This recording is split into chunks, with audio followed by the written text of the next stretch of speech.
അള്ളാനെയാണ് എനിക്കിഷ്ടം. ഒന്ന് പാടിയേ. അള്ളാനെയാണ് എനിക്കിഷ്ടം, 5 നേരം അതോർത്തില്ലേ നഷ്ടം.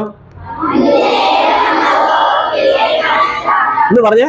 അള്ളാനെയാണ് എനിക്കിഷ്ടം. ഈ പാട്ട് പഠിച്ചോ ഇല്ലയോ? അടുത്ത വരി കൂടെ പറഞ്ഞേട്ടെ. ഒന്ന് പറഞ്ഞേ.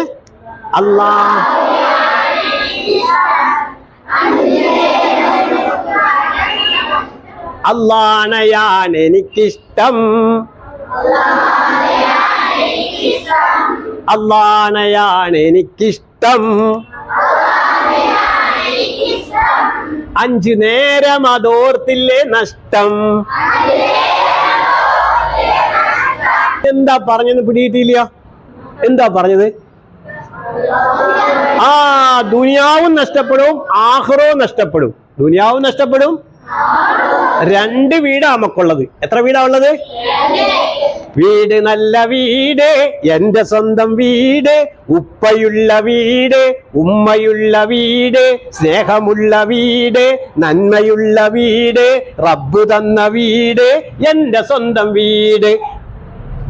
ഇത് ഇവിടുത്തെ വീടാ, ദുനിയാവിലെ വീടല്ല.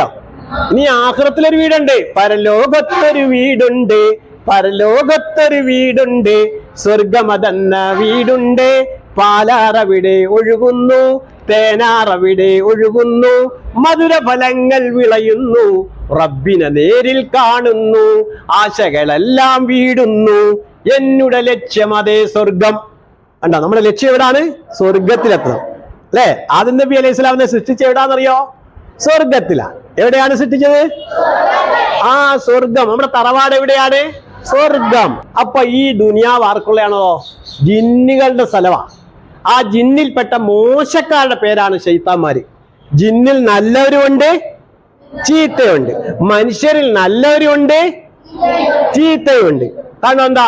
അവസാനത്തെ സൂറത്ത്, ആദ്യത്തെ സൂറത്ത് ഫാത്തിഹ നമുക്കറിയാം, അവസാനത്തെ സൂറത്ത് നാസ് നമുക്കറിയാം ഇല്ലയോ? അത് അവസാനിപ്പിച്ച് എന്തുവാ? അല്ലദീ യുവസ്വിസു ഫീ സുദൂരിന്നാസ് മിനൽ ജിന്നതി വൻ. കണ്ടോ, 2 ശൈത്താന്മാരെ നിങ്ങൾ സൂക്ഷിക്കണമെന്ന് അല്ലാഹ് കൽപ്പിച്ചു. എത്ര ശൈത്താന്മാരെയാ? ജിന്നിൽപ്പെട്ട ശൈത്താന്മാരുണ്ട്, മനുഷ്യരിൽപ്പെട്ടതുണ്ട്. അപ്പൊ നന്മയും തിന്മയും എവിടെ ഉണ്ട്? ദുനിയാവിലുണ്ട് അല്ലേ? നല്ല ആൾക്കാരുണ്ട്, ചീത്ത ആൾക്കാരുണ്ട്. അതാണ് ഈമാൻ കാര്യം.